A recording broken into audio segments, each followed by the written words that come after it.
करतात. विरोधी पक्षाचे नेते कोण कोण लोक कराडला भेटले होते त्यांचे पुरावे आमच्याकडे होते, देवेंद्र फडणवीस बोलले आहेत. ते मी वाचलं त्यांचं, म्हणून आम्ही स्थगनामध्ये त्यांना हे सगळ्या उत्तर देण्याची संधी त्यांच्याजवळ आहे ना. असं बोलून नाही चालणार. अधिवेशन चालू आहे. अधिवेशनाच्या काळात असं संशयाचं वातावरण निर्माण करण्याचं पाप मुख्यमंत्र्यांनी करू नये. जी वास्तविकता आहे ते उद्या राज्याच्या जनतेला कळली पाहिजे. कोण असेल ते त्याच्यामध्ये, पण या महाराष्ट्राला बदनाम करणारी जी व्यवस्था निर्माण झालेली आहे, असे बोंधू बाबा जे निर्माण करून ठेवलेले आहेत, आणि या बोंधू बाबांच्या माध्यमातून सरकार काय झोपलं होतं. अनेक मंत्री त्यांच्याकडे जातात, अनेक मंत्री त्याच्या स्वतः मुख्यमंत्री गेले, अमित शहा गेलेत, मग पोलीस झोपलेलं होतं. हा बोंधू बाबा काय करतो की नाही, त्यांच्याजवळ रिपोर्ट नव्हता. जेव्हा संविधानिक पदावर बसलेल्या व्यक्तीजवळ पोलिसांचं संरक्षण असते तर पोलीस पहिले त्याच्याकडे कार्यक्रम घेतात, पहिले सगळी माहिती घेतात की हा माणूस कोण आहे, काय, हे सगळी पोलिसांची चौकशी करते, मग त्याला आपल्याला क्लिअरन्स मिळतं आणि मग त्यांच्याकडे जाण्याची संधी असते. मग पोलीस झोपले होते. फडणवीसांचेच पोलीस आहेत ना, त्याच्याकडेच गृह खातं आहे, अमित शहाकडे गृह खातं आहे. मग हे जेव्हा त्याला भेटलेत, मग त्यावेळेस भेटले तर त्यावेळेस पोलिसांना माहिती नव्हतं. आणि म्हणून ह्या सगळ्या गोष्टीचा हे नुसतं आता असा चर्चेचा विषय नाही. मी मुद्दाम तुम्हाला वारंवार सांगतो, हे महाराष्ट्राची बदनामी झालेली आहे आणि या सरकारला आम्ही सोडणार नाही. या सरकारला उत्तर द्यावं लागेल आणि प्रामाणिकपणे उत्तर द्यावं लागेल. सगळे पुरावे आमच्याजवळ आहेत आणि त्या पुराव्याच्या आधारावर आम्ही बोलू. मुद्दा तो नाही आहे. गुन्हा पोलिसांनी FIR दर्ज केल्यानंतर 3 दिवसाच्या नंतर तातडीनं यासाठी दाखल सुरू करण्याचं कारण काय, हा प्रश्न येणार आहे ना. त्याचं उत्तर फडणवीसांना द्यावं लागणार ना. कोणी मागणी केली होती यासाठी? अजित पवारांच्या मृत्यू प्रकरणात त्याचंही आता आम्ही आमचा ठराव आहे 293 अनापर आहे. त्याच्यामुळे त्याच्यावरची चर्चा आता विधानसभेत येणारच आहे. उद्याच चर्चा तिची सुरू होणार आहे. त्यामुळे एवढं पाप महाराष्ट्रामध्ये झालेलं आहे, या पापाचे वाटेकरीच सरकार आहे आणि त्याच्यामुळे सरकारला या सगळ्या गोष्टीचं उत्तर द्यावं लागणार आहे. त्यामुळे आमची भूमिका एकदम स्पष्ट आहे आणि मी वारंवार सांगतो की याच्यामुळे शाहू फुले आंबेडकरांच्या महाराष्ट्राची बदनामी झालेली आहे देशपातळीवर आणि जागतिक पातळीवर. त्यामुळे या सरकारला असं सोडता येणार नाही. याला उत्तर द्यावं लागेल आणि यांना पदातून मुक्त व्हावंच लागेल. ही भूमिका आमची. एक राजकुळा जाणवत आहे. अनेक नागरिक रांगा लावून सकाळपासून सिलेंडरच्या एजन्सीसमोर दिसून येतात. जिल्हाधिकारी अशात व्हिडिओ जारी करतात की सिलेंडरचा पुरवठा बरोबर आहे. जिल्हाधिकाऱ्यांचा काय दोष आहे? सरकारच विधानसभेत माझ्याच प्रश्नामध्ये उत्तर देते. सरकारच आंधळं झालेलं आहे. सरकारचं प्रेशर आहे अधिकाऱ्यांवर की आमच्यावर गॅस सिलेंडर आहे, सगळं आहे असं सांगून महिलांना, विशेष करून हे डिपार्टमेंट महिला खात्याकडे आहे, त्यांना, या लाडक्या बहिणीला अपमानित करण्याचं काम करतात आहे. आणि ब्लॅक मार्केटिंगमध्ये मोठ्या प्रमाणात गॅस सिलेंडरचे भाव आपण पाहिले असाल ते कसे चाललेले आहेत तेही पाहतो आहे.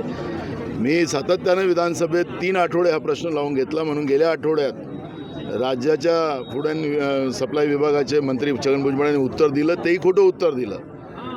पण त्याची तब्येत चांगली नव्हती. आमची अपेक्षा होती की मुख्यमंत्र्यांनी उत्तर द्यावं, कारण मुख्यमंत्रीच सांगतात ना की आमच्याकडे कुठलंही कमी नाही. बाहेर बोलतात ते, विधानसभेत बोलायला तयार नाही. आणि म्हणून आता उद्या या सगळ्यांचं, कारण की आत्ता आम्ही मतदारसंघात आल्यानंतर या सगळी परिस्थिती पाहिलेली आहे. उद्या गॅसचाही प्रश्न आहे. हॉस्टेलमध्ये पोरांना ठेवलं गेलं नाही कारण की तिथं गॅस नव्हतं. त्याच्यामुळे परीक्षाचा काळ आहे. पोरांचं, बहुजनांच्या पोरांचं विशेष करून, कारण की गरीब शेतकरी मजुरांचे मुलं असतात, हे बहुजनांचे पोरं आहेत. आणि ह्या सगळ्या पोरांचं शिक्षणाचं हे वर्ष वाया घालण्याचं पाप या सरकारने केलेलं आहे. त्यामुळे अनेक प्रश्नावरची चर्चा या 3 दिवसामध्ये करून सरकारला सडो की पळो करूच, पण त्याला उत्तर देण्याची भूमिका सरकारची कशी असेल त्याच्यावर डिपेंड आहे. आणि म्हणून हे 3 दिवस या सरकारचे खरे परीक्षेचे नाही, त्यांना खुर्ची सोडायला भाग पाडण्याची भूमिका सुद्धा आमची राहणार. त्यांच्या घरी गेले असं विनायक राऊत बोलले. बघा, 3 IAS अधिकाऱ्यांच्या खराताबरोबर मीटिंग झाल्यात. त्याचे फोटोज आमच्याजवळ आहेत आणि काय त्याच्यातलं काय झालं आणि हे कशासाठी अधिकारी गेलेत, काय त्याच्यामध्ये चर्चा झाल्या, त्या अधिकाऱ्यांचे फोटो आमच्याजवळ आहेत. ते खराताबरोबर मीटिंग करताना आमच्याकडे आलेले आहेत. त्यामुळे हे सगळे प्रश्न उद्या स्थगनच्या माध्यमातून आम्ही मांडू. चाकणकरांना राजीनामा द्यावा लागला, काय सांगाल? बघा, ज्या पद्धतीनं जे काही घटना झालेल्या आहेत, आता हा भोंदूबाबा खरात, मी मागच्या अधिवेशनामध्ये सुद्धा नाशिकचाच मुद्दा घेऊन त्याच्यामध्ये खरात कोण होता आता तो समोर आला. पण राज्याच्या मुख्यमंत्र्यांनी गृह खातं त्यांच्याकडे होतं. त्यांनी सांगितलं की असं कुठलीही घटना झालेली नाही. नुसतं आता खरातच नाही तर नाशिकमध्ये पुन्हा अजून एक जे आहे त्याच्यामध्ये अधिकारी आहेत, काही मंत्री आहेत, मंत्रालयातले अधिकारी त्याच्यामध्ये सम्मिलित आहेत आणि त्याच्यामुळे एक मोठ्या प्रमाणात नाशिकमध्ये महिला शोषणांचा बाबतच्या ज्या काही आपण ज्या ऐकतो आहे आणि आता याच्यानं महाराष्ट्राची बदनामी झालेली आहे. राज्याचे मुख्यमंत्री जसं माझं काहीच संबंध नाही असं वागतात आहेत. आपण पाहिलं असेल की हा भोंदूबाबा खरातबरोबर अमित शहाचे फोटो आपल्याला पाहायला मिळतात. स्वतः फडणवीसांचे फोटो त्याच्यामध्ये आहेत. मग नुसती रुपाली चाकणकर म्हणजे त्याला जबाबदार आहे, ती महिला आहे म्हणून तिला टार्गेट केलं जात असेल तर हे जेवढे पुरुष आहेत जे त्या मंत्रिमंडळात सहभागी आहेत, स्वतः मुख्यमंत्र्यांचा फोटो त्याच्यामध्ये अमित शहाचा आहे, तर काय त्यांचे राजीनामे घेणार आहेत? आणि म्हणून उद्या आम्ही विरोधी पक्ष म्हणून या विषयावरचं स्थगन प्रस्ताव विधानसभेत आम्ही मांडणार आहे आणि मुख्यमंत्र्याला या सगळ्या प्रश्नाचं उत्तर द्यावं लागणार आहे. कुठं ठेवला नेऊन आमचा महाराष्ट्र हा प्रश्न या निमित्तानं निर्माण झालेला आहे. नाशिकमध्ये आता कुंभ होणार आहे, पवित्र स्थळ आहे ते, आणि या पवित्र स्थळावर या पद्धतीचं हरामखोरी महिला शोषणाची कामं चाललेली असताना मागच्या अधिवेशनामध्ये त्याला बगल देण्याचं जे काम झालं त्याच्यामध्ये सरकारचाच त्याच्यामध्ये सर्व सहभाग आहे असं आता आपल्याला पाहायला मिळतं. आणि एक गोष्ट याच्या निमित्तानं समोर येते आहे की 18 मार्चला ही कारवाई झाली आणि 3 दिवसाच्या नंतर SIT लागली. आता हे 3 दिवसाच्या नंतरची SIT जी लागलेली आहे, आम्हाला संशय, मला स्वतःला संशय आहे की काही लोकांना टार्गेट करण्याचं, कारण की पोलिसांनी गुन्हा दाखल केला, पोलिसांना चौकशी करू द्यायला पाहिजे होती, पण ती काढून पोलिसांची चौकशी SITला देणं म्हणजेच काहीच लोकांना त्याला टार्गेट करून त्यांना ब्लॅकमेल करण्याचं काही प्रयत्न सत्तेमध्ये बसलेल्या सरकारमधले काही प्रमुख जे लोक आहेत त्यांचा आहे का? हा पण प्रश्न आहे. म्हणून उद्या स्थगनच्या माध्यमातून सरकारला या सगळ्या गोष्टीचा खुलासा द्यावा लागेल आणि वेळ आला तर सरकारला राजीनामा द्यावा लागणार आहे. कारण की शेतकऱ्यांचं पिण्याचं पाणी असेल, शेतकऱ्यांच्या शेतीचं पाणी असेल, त्या भोंदूबाबासाठी आरक्षित करण्यात आलं.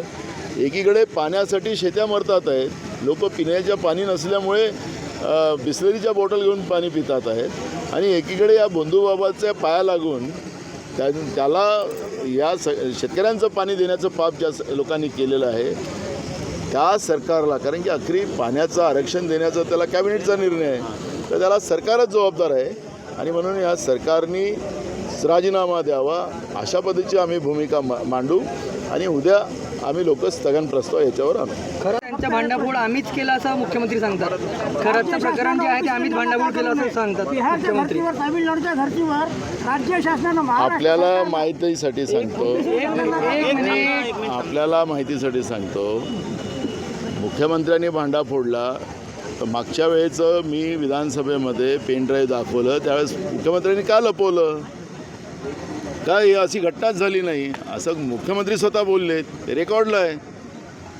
आणि म्हणून आमचा मुद्दा असा आहे की तुम्ही काय उघडकीस आणलं, मग SIT कशाला बसवली? SIT बसवली 3 दिवसांमध्ये, मागणी नाही, काही नाही. म्हणजे मुख्यमंत्र्याच्या डोक्यात नेमकं काय चाललेलं आहे उद्या त्यांनी उत्तर द्यावं. योगायोगानं गृह खातं त्यांच्याकडे आहे. त्यामुळे हे सगळे प्रश्न उद्या आम्ही उपस्थित करू, आम्ही स्थगन मांडू, कारण की याच्यात महाराष्ट्राची बदनामी आहे. देशपातळीवर आणि जागतिक पातळीवर शाहू फुले आंबेडकर यांच्या विचाराच्या महाराष्ट्राची बदनामी झालेली आहे. सरकारच्या या पापाला आता आम्ही शांत बसणार नाही. हे पाप रस्त्यावर आणून यांच्या पापाचे मडके यांचे फोडण्याचं आम्ही निर्धार केलेला आहे आणि त्या पद्धतीची भूमिका आमची राहणार आहे.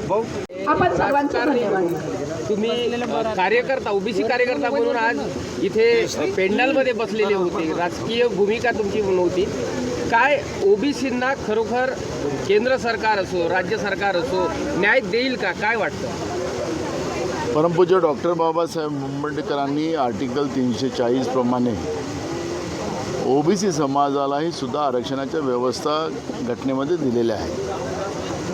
हा लढा आजपासून नाही, हा लढा अनेक वर्षापासून आहे आणि मग हा लढा दिल्लीपर्यंत आम्ही घेऊन गेलो आणि दिल्लीमध्ये राहुल गांधीजींनी ज्या पद्धतीने या मुद्द्याला घेतलं, लोकसभेत असेल, रस्त्यावर असेल, सगळीकडे जिथं गेले तिथं त्यांनी ओबीसीच्या जनगणनेची भूमिका मांडली. आणि देशाचे प्रधानमंत्री नरेंद्र मोदीजींनी बिहारच्या निवडणुकीच्या पहिले ओबीसीची जातीनिहाय जनगणना आम्ही करू असा कॅबिनेटला निर्णय घेतला आणि त्याच्यामुळे एक मोठा आनंद सकल ओबीसी समाजामध्ये गेला. पण आता जे काही 1 एप्रिलपासून जनगणना जे सुरू होते केंद्र सरकारचं, कारण की दर 10 वर्षांनी ही जनगणना होते. आता तसंही कोरोनामुळे या जनगणना 10 वर्ष पुढं गेल्या आणि त्याच्यामुळे आता ही जनगणना जी होते त्याच्यामध्ये ओबीसीचं कॉलम त्याच्यामध्ये नसल्यामुळे ओबीसी समाजामध्ये, ओबीसी सकल समाजामध्ये तीव्र चीड केंद्र सरकारच्या आणि विशेष भाजपच्या विरोधात आपल्याला पाहायला मिळते.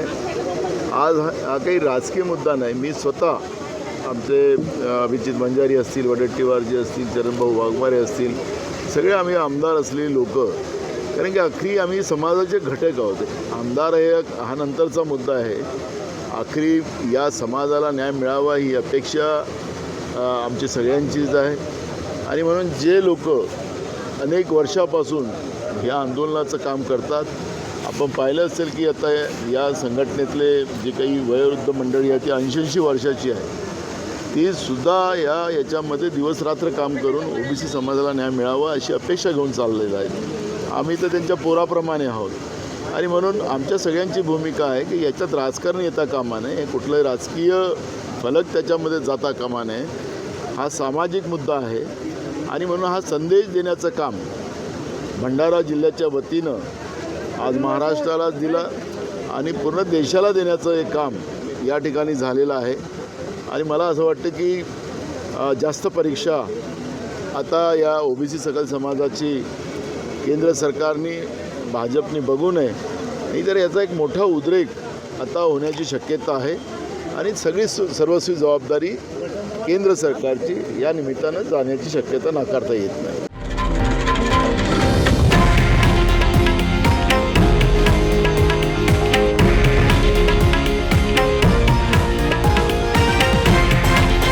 हे आहे देशातील नंबर 1 न्यूज नेटवर्क आणि आपण पाहत आहात TV9 मराठी, एकमेव.